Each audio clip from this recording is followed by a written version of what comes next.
The sun beat down mercilessly.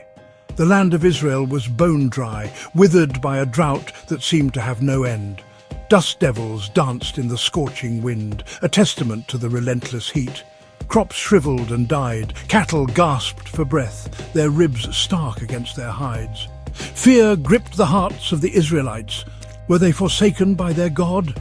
It is because of you that there is no rain. You have angered your God. Ahab, the king of Israel, scowled at the cloudless sky. His heart was as barren as his kingdom. He blamed Elijah, the prophet of Yahweh, for this calamity.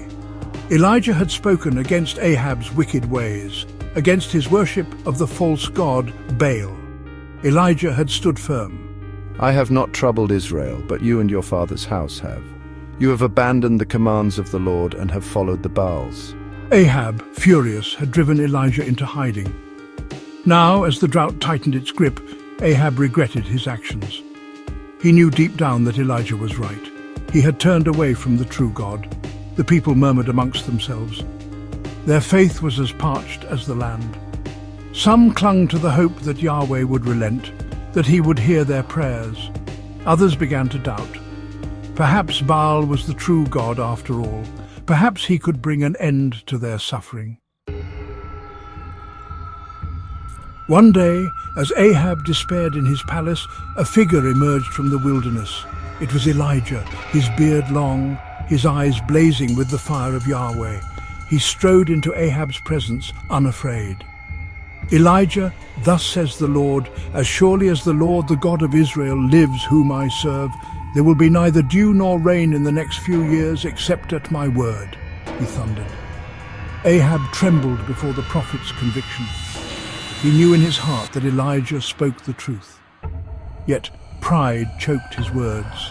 What do you want of me? Elijah's gaze was unwavering. Elijah, gather all Israel to me at Mount Carmel, and bring along the 450 prophets of Baal and the 400 prophets of Asherah who eat at Jezebel's table.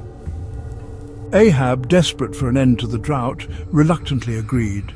He sent messengers throughout the land, summoning his people to Mount Carmel. The news spread like wildfire. Could this be the end of their suffering? Mount Carmel was crowded.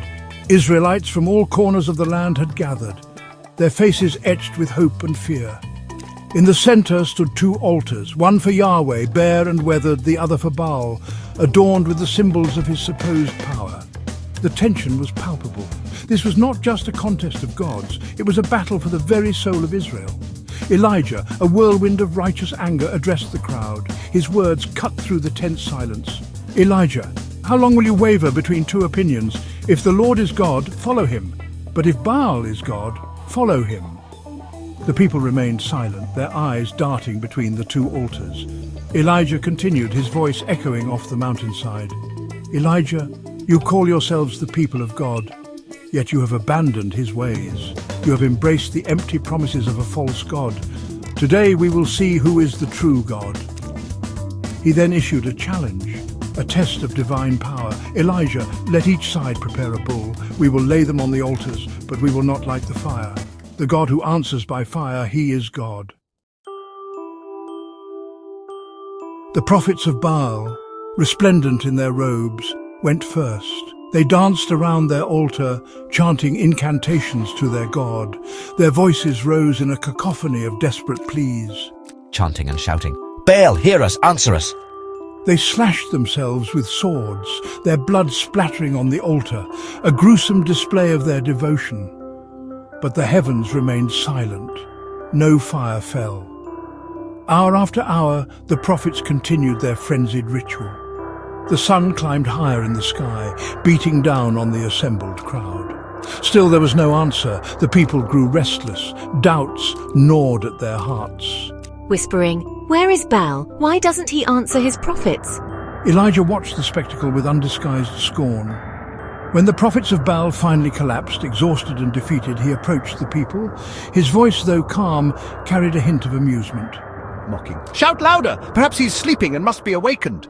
The people murmured amongst themselves, their faith in Baal wavering. This was no all-powerful god. This was nothing but an empty idol. As the day wore on, the prophets of Baal grew more desperate. Their chants became frantic, their self-inflicted wounds more severe. Yet Baal remained stubbornly silent. No fire fell from heaven, no voice boomed from the clouds. The crowd watched, their initial enthusiasm replaced by a growing sense of unease. The silence of Baal was deafening. It spoke of emptiness, of impotence. Elijah watched the spectacle with a mixture of sadness and anger. These people, his people, had been led astray by false promises and empty rituals. They had turned their backs on the one true God, the God who had delivered them from slavery, who had parted the Red Sea, who had given them the promised land. Quietly, is this the God you choose? A God who cannot even light a fire? The prophets of Baal, exhausted and defeated, finally abandoned their efforts. Their faces were pale, their robes stained with sweat and blood. They had failed. Their God had failed them.